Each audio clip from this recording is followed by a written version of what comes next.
think there is a certain process that society has put on us, like, oh, you find the person, you get married, you have kids. Like, that is, like I said, we talk about, what do you do for a living and how many kids do you have? And it's like, I love the fact that that's not the path for everyone.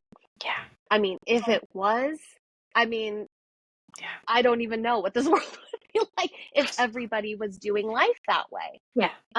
Yeah.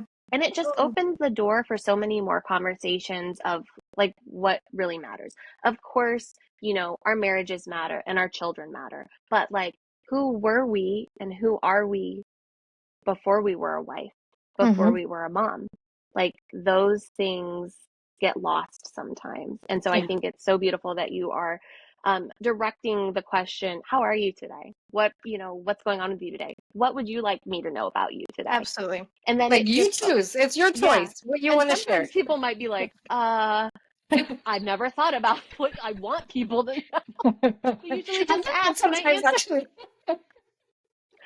So I just love it's being more respectful of the type of conversations we have with each other. And social media, it's such a double-edged sword, because there's so much positive connection that happens through it, and then, like you said, just so much toxicity too.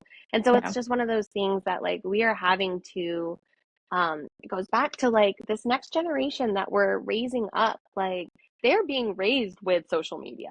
Like, I didn't always have social media growing up. We had like MySpace once I hit junior. MySpace, that was the jam. Facebook as a, what are you talking about? It's so lame. I'm gonna try something new. So, do you remember Zanga? Yes. Am I dating myself? No, I remember Zanga, and we were like expert coders because we could copy for the. I put your own music in. That's too cool. That's too cool.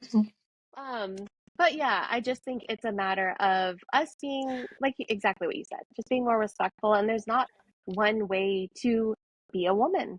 There's like, it's not just you're a wife and you have children. Those are important roles, definitely. But there are so many other ways. And I can respect a woman who says, I don't feel like having children is right for me. Oh, absolutely. I love that for someone, because you are self-aware and you know yourself.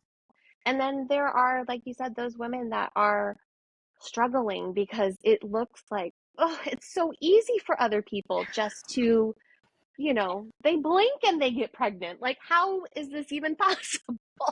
But, there are a lot of things that we don't see behind closed doors. I mean, how many first pregnancy announcements, like how many miscarriages happened before that? How many fertility treatments happened before that? I was just going to say, how many IVF cycles did you go through before you had that? I mean, and then even for adoption, like, that is how we built our family.